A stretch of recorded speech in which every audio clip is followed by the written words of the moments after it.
Hello everyone, hope you guys are doing well and studying well as well. So today a bit different session. It is a non-academic but a very pressing issue we wish to address through this session. So in this session we will be discussing as to why many hardworking aspirants get stuck in the UPSC cycle. UPSC cycle, prelims, mains and interview. Many people are not able to break through this cycle, especially the hardworking ones. We will be addressing the concerns of these people and from what basis we are trying to address this. What is the base? See, it is our experience also and of our team ZETA regarding the insights of this examination as well as from you people. See, over the past 6 months, we had conducted an intensive survey of among the aspirants, especially in ORL, as to why people are finding it difficult to clear this examination. What are their issues which makes them trapped? See, we interacted with more than our team interacted with more than 3,000 aspirants, and we had our team gathered their information like with consent, of course, and we also analyzed what is the issue. And many questions were asked in the survey. We conducted a holistic survey. You can see here. So this is the survey we had conducted from the November of 2024, and this continued till April of 2025. Our team interacted with several of these aspirants. More than 3,000 responses we had. See, this is the responses. These are only half of it. More than 3,000 responses we have, and based on that, we have deciphered many things, of course, from our experience of Team ZETA as well, as to what is the real problem with aspirants in the prep and why they many times feel lost also. So let's address the concerns of this, and in the end we will also tell you some things that which will help you to break this cycle and clear this examination. Let's start now. Before we start, let's look into as to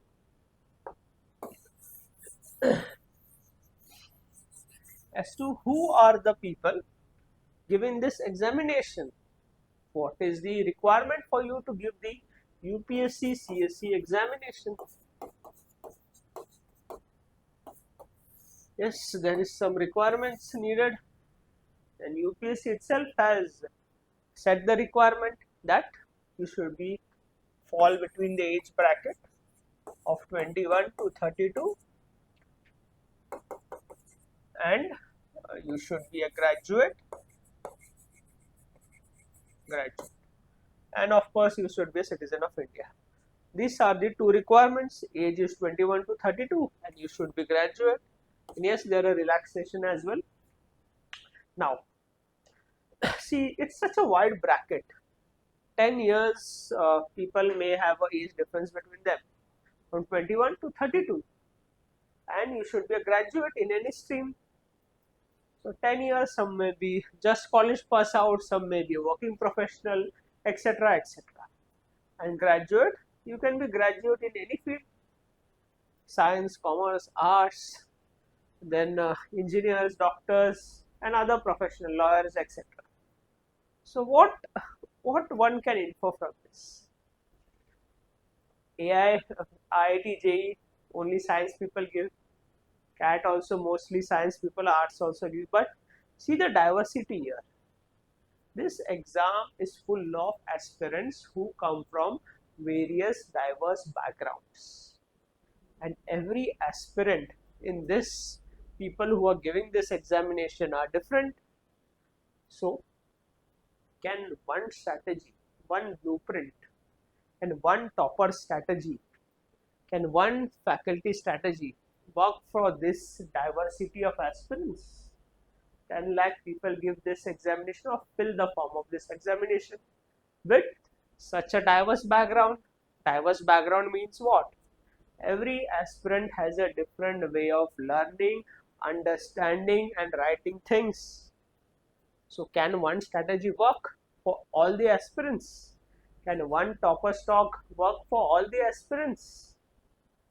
That topper strategy may have worked for him or her because of his her that background. That way it worked for him or her. But will it work for everyone? Yes, one pertinent question it is. We'll try to break down this, whether this diversity of aspirants will have one blueprint strategy to clear this examination or not. Okay, so basically if we look into, this is the qualification required for you to give the examination. Now we will look into who are the people giving this examination. Like basically we have identified three categories of people who give this examination. Let's call them as C1, C2 and C3 category. C1 will say the most intelligent people of this country also give this examination. The people who have been toppers throughout their life. Yes, these people also give. Say IITs, IIMs, doctors from Mains, JNU toppers, DU toppers. In fact, the most cream of the cream of this country also give this examination. Yes, they are the C1 category. This C1 category has the highest success rate in this examination. That is the fact. You go and check past year result, this year's result or coming year's result, you will find these people in the list all the time, even in the top ranks. With 1, 2, 3, 4 you can find them. They are the very intelligent people. Yes, they have worked hard throughout their life, throughout their journey as a student from school to college. Now here, they are smart people. There is no problem of guidance to them. Good alumni network. In college also, their seniors must be the toppers of the previous year CSE examination. Good professors who may have also been at the board of the UPSC conducting interviews. So in a way, there is no dearth for guidance for these people. That's why they have a very high success rate. I will put around 80 to 90% of success rate of these people in the civil services examination. But at the same time, not everyone gets through this examination. Some are, yes, everyone is smart here now, but hard work also matters. But also one thing is that very few people give this examination from this category. If we consider 10 lakh as one total number of people giving this examination, one can say 8 to 9% of the people will constitute this C1 category. Not many people give this examination who are from C1 category. Why will they give for a government job when they themselves can create so many jobs, being an entrepreneur or working in various big organizations like ISRO, etc. That is a different story altogether. Now the C3 category, these people are people who are not much serious about this examination, but they just want to test this examination. As to what is this examination all about? They just come prepare for some years or a year or so, give exam or don't give exam, and they exit. Like they may be successful in their other avenues of their life. So they are not much serious also. They give, you also may have interacted several of the people from the C3 category who are just here to test the waters, what this examination is all about, give one or attempt or just exit from this process. So these people also, these are also a very low success rate because they obviously don't intend to clear this examination.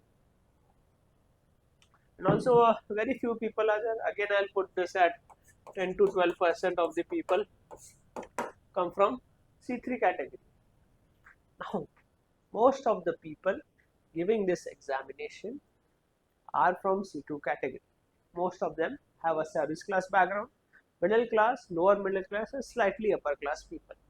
These are the people who give this examination. And major chunk of it, around 80% of the applicants must be from C2 category, are from C2 category. Now, C2 category, here toppers, here testers. Who are these people? They are very hardworking people. Maybe good student, not that excellent student in their school life, college life, but a bit studious also, but not that studious as these people. They are very hardworking. Their hard work with proper direction can even outcompete these people. But the problem is they are hardworking, but unfortunately don't have proper direction, and unfortunately again may not be able to identify their flaws in their preparation so that they can improve in their next attempt and clear this examination. Majority chunk of these people giving this examination are from this category, who have the talent, who are hardworking but lack proper direction to clear this examination, and as a result of which they get stuck in this cycle. Prelims, some get stuck in the prelims, some getting stuck between the prelims and mains, some also prelims, mains and interview get stuck. Now, what is the reason they get stuck, and why are they not able to break through? Okay, one person is stuck. He was studying for 10 hours. So to get off the cycle, should he study for 15 hours? Should he? Should she? Hours matters, but doesn't matter but are not the crucial factor. Factor to clearing this examination lies in your critical thinking abilities. Okay, we'll break down each of your journey in your examination in this cycle. We'll break it down and analyze.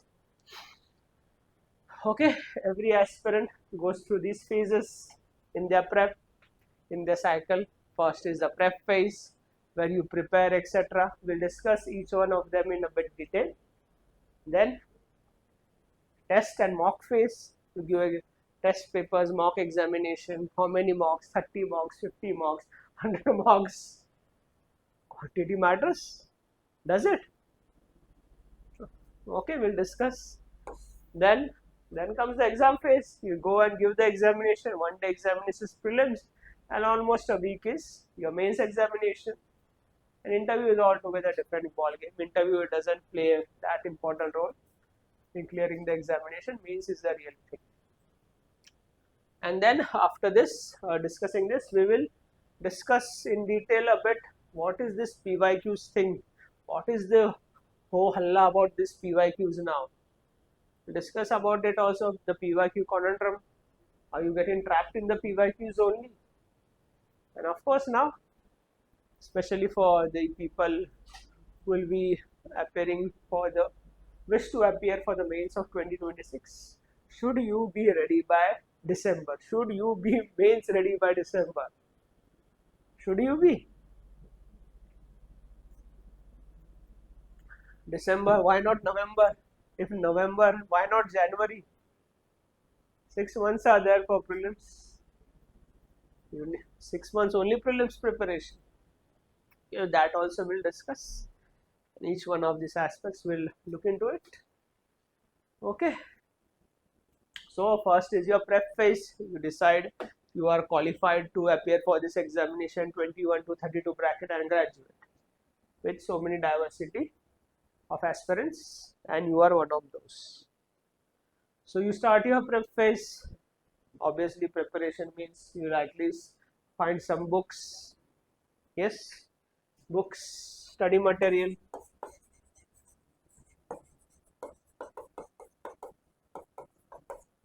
So suppose this is your stack of books. Stack of books as in polity you decide to refer to Lakshmikant, geography you decide to refer to NCERT, environment so and so, economy you decide to refer XYZ. This is one stack of books, but at the same time you also come to realize there are some other stack of book also. Okay, but you decide smartly I will refer to my books only. They are proven, they are well written, my notes are enough. Okay. So as of now you are stuck, you have decided this is the stack of books I will follow. Now you start to read. Someone tells you why you are not making notes. Then you start to make notes. Okay, fine. But will note making be effective to you? If it works for that person, will it work for you also? Have you made notes in your school journey, in your journey as a college student? If you have made, well and good, it will work for you. But whole your life you did not make notes. You had an approach to underline important points in the book and just jot down those, and maybe not make notes but write keywords. So should you adopt that approach, or do not, or not make notes at all, just underline important things, remember, and while revising just open the book and see the underlined pages? Should you adopt that approach, or should you take digital notes, or you should type your notes, or no notes at all? Which approach now? Don't fluctuate between this approach, that approach. Adopt an approach which you had adopted till now.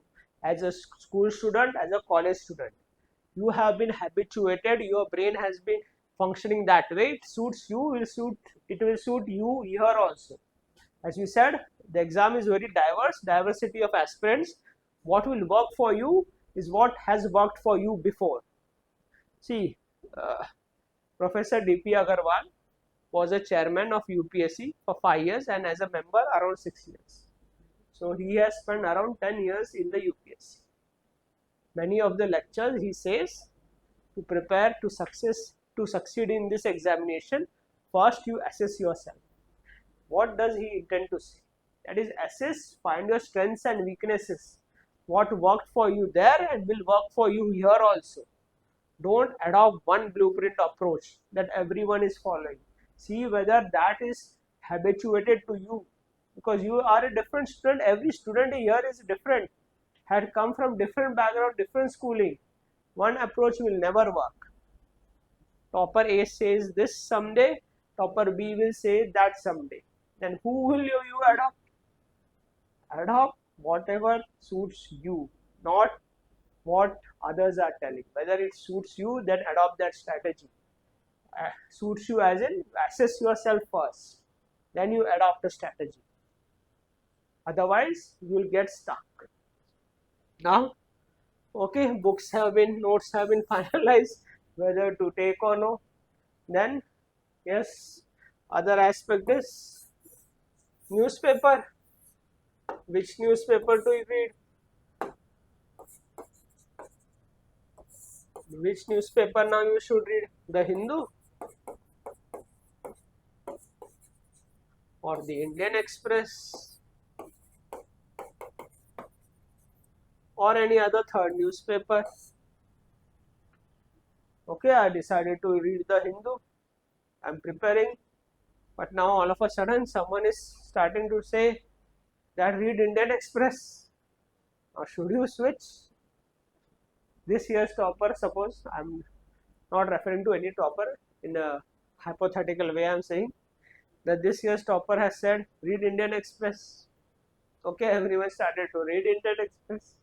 Suppose next year's topper will say read the Hindu. Then again you will start reading the Hindu. Someone will say don't read newspaper. Now what to do? Read newspaper. Which newspaper? Hindu, Indian Express. Read any one newspaper and stick to that. Both newspapers are equally good for this examination. Any one. If someone asks me, I recommend the Hindu. Rest, your wish.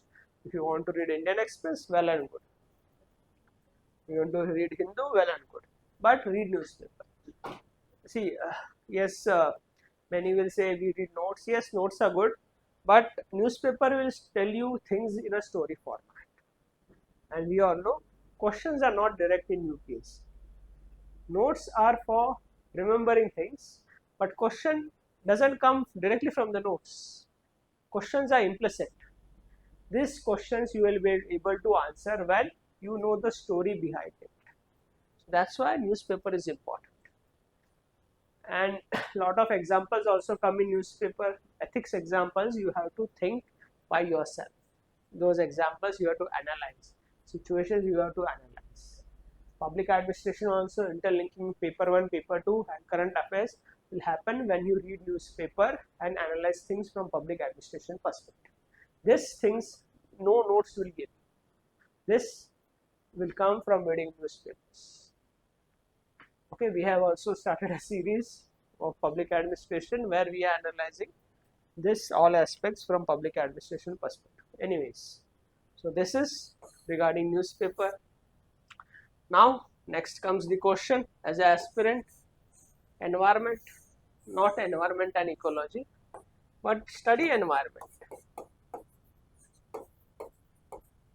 What should be a study environment? Should you shift to Delhi?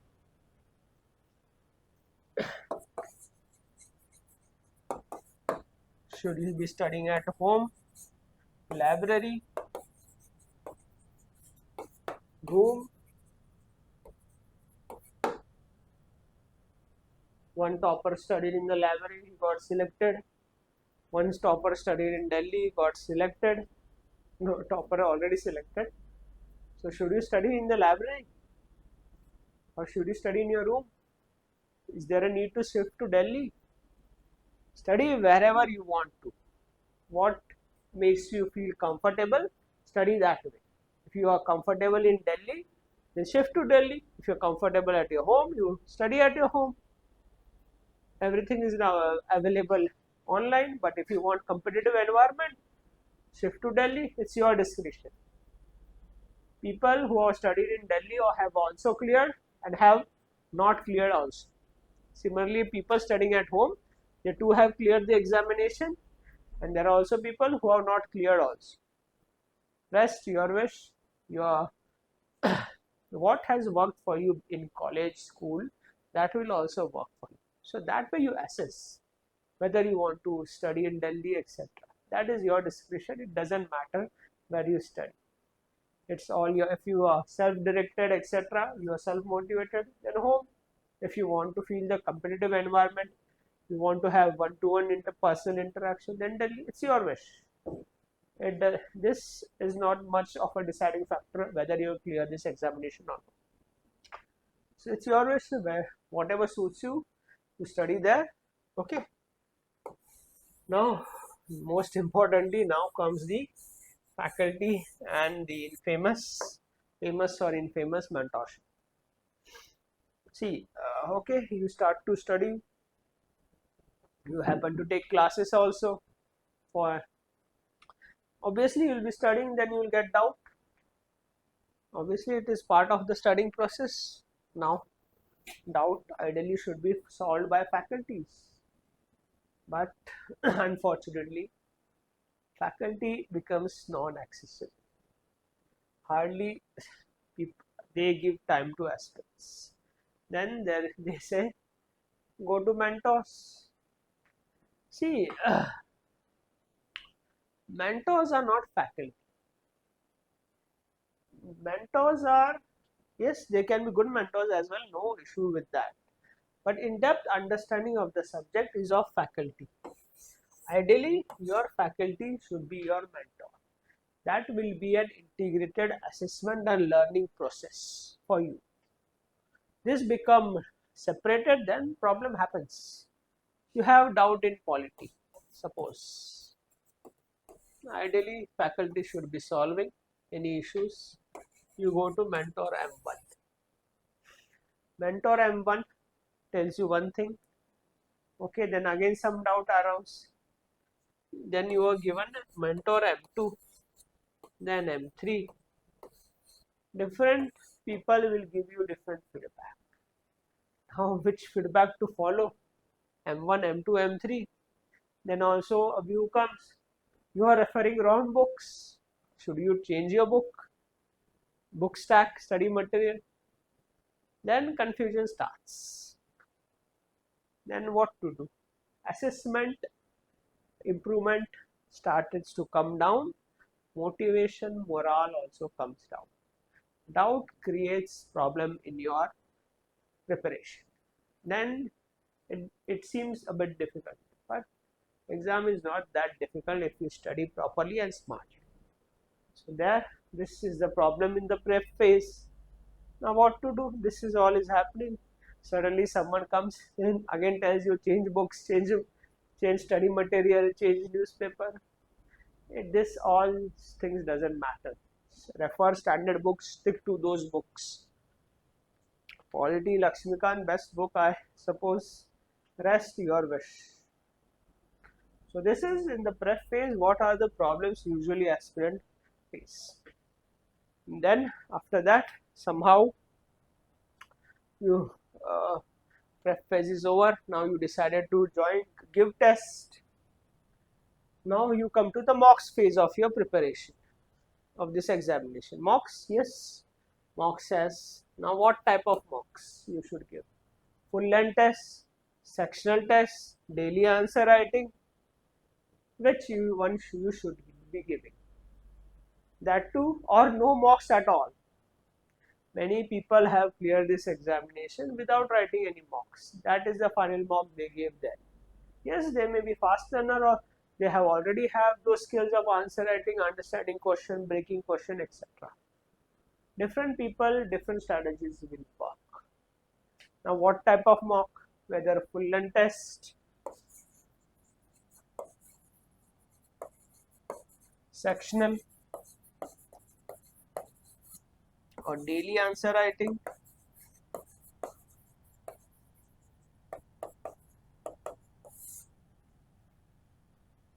It depends on you. Whatever is your problem, according to that you take any mocks you want. Full length, if you are thorough with the syllabus, give full length. Sectional wise you want to appear, write sectional, or each component of the syllabus you want to address step by step, brick by brick, and go for daily answer writing. And no one strategy will work for everyone. It depends on your level of prep. Okay, so you decide to take one of these. Then you give test. You prepare first, then you give test. Hopefully you will give test also. Then there is feedback. Then again problem. See, in human psychology or any machine or any organization to work efficiently, be it your improvement as well. Feedback, if it is instant, improvement can happen very soon and it is easy to improve. But we have observed many people tell us that there is a problem of feedback. Problem is what? Problem is feedback is very much delayed, sometime a week, 2 weeks, even a month to evaluate the paper and get in your hand. Suppose you give the test of GS2 and then you are preparing for GS4. No instant feedback. How are you going to improve this in GS2? Feedback gets delayed. Suppose it comes after 2 weeks. But you are already preparing this week for GS4. Your paper comes. How will you evaluate that? You are preparing for GS4. Then most people will ignore feedback. Go and write GS4. Then again 2 weeks delay. No instant feedback. Difficult to improve. Yes, people will improve. People have it has worked for them because it will work for any model. Most of them are from C1 category. Then feedback is there. Okay, delayed feedback, difficult to improve. Then there is discussion of the papers. Okay, good discussion. Then you will assess. Doubts will be there. Then again M1, M2, M3 problem. Different people will give different feedback, different ways to improve. GS1, suppose this paper assessment by M1, mentor 1. Then GS2 next paper assessment by mentor 2. Also paper has been checked by some different person. The faculty is only for discussion, not for paper checking. And where is the integrated assessment of you? Paper setter different, paper checker different, discussion different, and you're doing assessment with different person. And for next GS2 paper, GS4 next paper, again different people.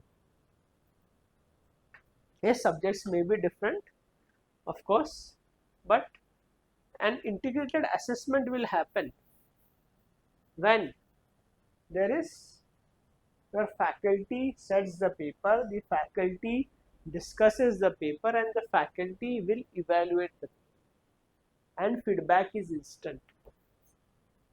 The integrated model, faculty will set the paper plus evaluation plus discussion. This will be an integrated approach to improve, and you will improve then faster.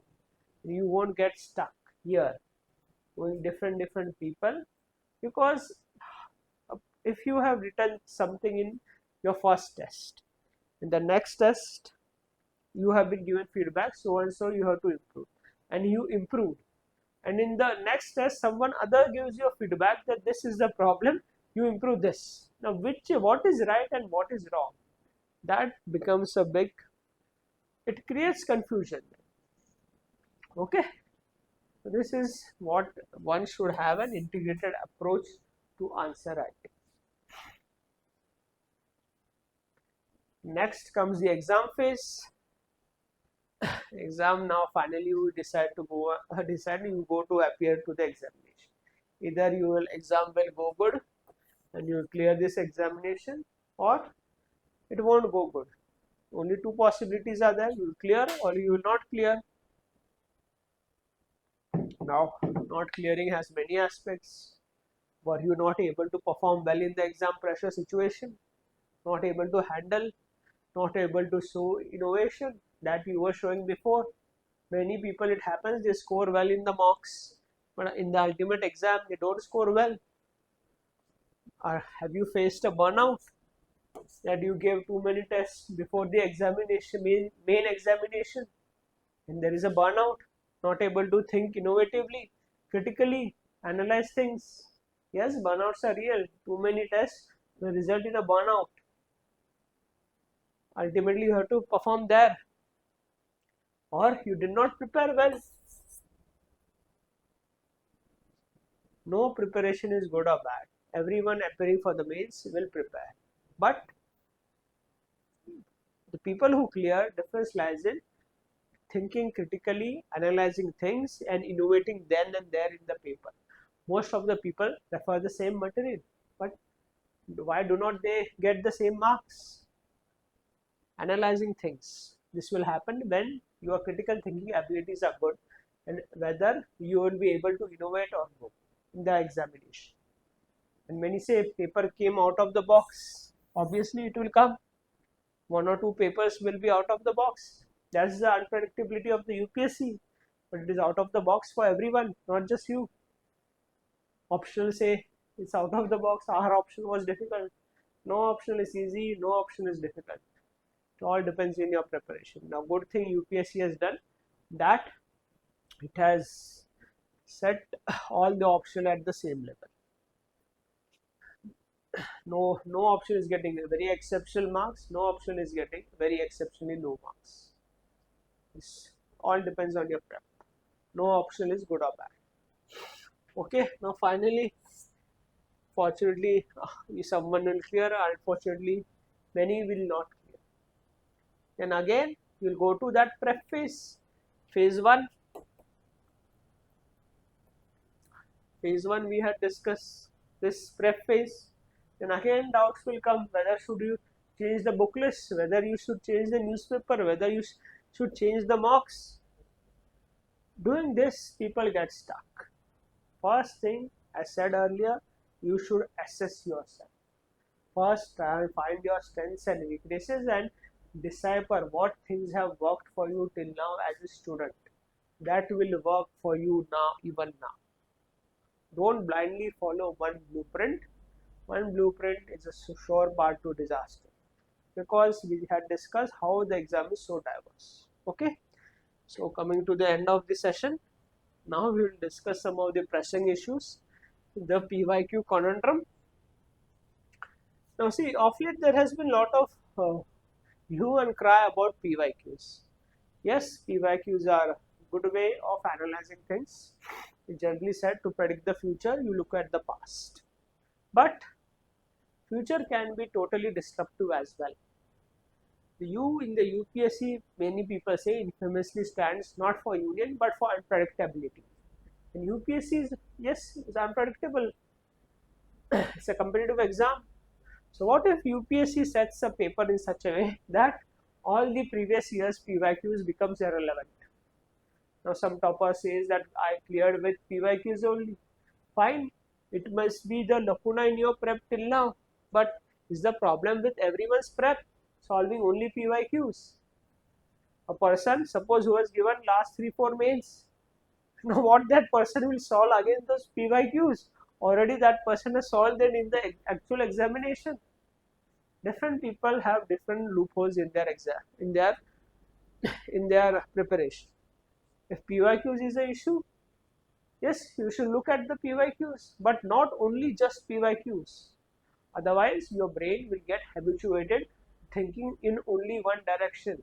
It won't be able to react properly when questions are totally afresh and totally new. Then there will be a trap. And how many of the PYQs get actually repeated? Yes, 1 or 2 it will be. Every year it is. GST questions, some people were showing that it came, now it came again. Okay, fine. One question has come. What about the other 19 questions? Will only PYQ help you? See, if you analyze previous year's paper, say, okay, essay paper, till 2020, before 2020, essay were different. Now 2020 onwards, they changed the essay style. So PYQs before that became irrelevant. Now if they do the same thing for others also, GS 1 to 3, then what are you going to do? What are you going to do? Yes, PYQs are important, but not that they are the only thing. Try new questions as well. For instance, for prelims also, every one of you must have solved the PYQs till 2024. In 2025, did every one of you clear the examination? But depending only on PYQs, without self-assessing yourself, that is required. Self-assessment is required. And PYQs are not only available now, they have been available since the commission has been conducting examination. So why they all of a sudden such a thrust towards PYQs? Be smart. Hard work plus smart work is required in this examination. You should also be able to react towards new questions as well. If you don't react, you don't practice beforehand, your brain will get habituated to reacting to something which is you have read before. Then innovation won't come in the examination. Of course, there will be smart people who will do both and do both holistically. So see what works for you, what is the loopholes in you. Every person has a different strategy. No one strategy is right. No one strategy is wrong also in this, especially in this examination. People also refer to his notes, that notes. Okay, fine, you want to refer. The notes are that person A has derived his or her notes. That notes are understanding of his or her, that is an understanding based on his, those notes are based on his or her understanding. You may be seeing things different way. Then how these notes will be useful to everyone? Then question mark again. Then the cycle will start. Prep phase, exam phase, prep phase, test phase, exam phase. And then again traps happen. So yes, this PYQ, see what works for you, assess, but bear in mind, UPSC is known for changing things and changing pattern. And message also goes to UPSC what trend people are following. Okay, so be cautious. Then yes, now many pressing question. This one more pressing question. For those who have not cleared this prelims, should you be mains ready by December? Should you be? Okay, you have a goal clarity, you are targeted towards December. Okay, December is your month. But there is other aspirant also who is a working professional, who has to work to continue to be part of this cycle. Can she be ready by December? Then have other has family responsibility also. Can that aspirant be mains ready by December? Be mains ready before mains, and no one gets totally ready. This exam and syllabus is very vast. What just you have to do better than your competitors to get in this clear this examination. Okay, even if you have some clarity, goal clarity, you are targeting December as your ultimate month to be mains ready. Then 6 months you are going to read prelims. But person A, person X suppose is missed the prelims by only just few marks, or clear the GS and did not clear the CSAT. Then for 6 months that person will be doing prelims only. Will it be a smart strategy? And main study by December, which subject? All GS 1, 2, 3, essay, ethics and optional as well. Yes, if you have goal clarity, that matters, but be smart also. At least whatever month you plan to be ready in, target optional first. Optional. And target ethics. If you are appearing for CSE 2026, this you try to do as thoroughly as possible. Even if you do these two things thoroughly, you will be in a very good position for the mains of 2026. Optional takes the largest effort and the largest number of time, and because it is very analytical and deeper level knowledge and writing etc. you require, and also ethics as well, because ethics, see, there is nothing much defined in ethics. All you have to write, analyze based on your understanding, and questions are not direct in ethics, it's very implicit. Case studies, problem solving, maths. It's better to target this too and get things done with this, or at least at a good level. You can't get done with this any point of time in your preparation. Okay, so target this. And why this only? See, GS 1, 2, 3. That is a substantial overlap with the prelims syllabus. Already you will be reading thoroughly during your prelims preparation, but you may not be reading, you won't, there is no overlap of ethics with the prelims syllabus.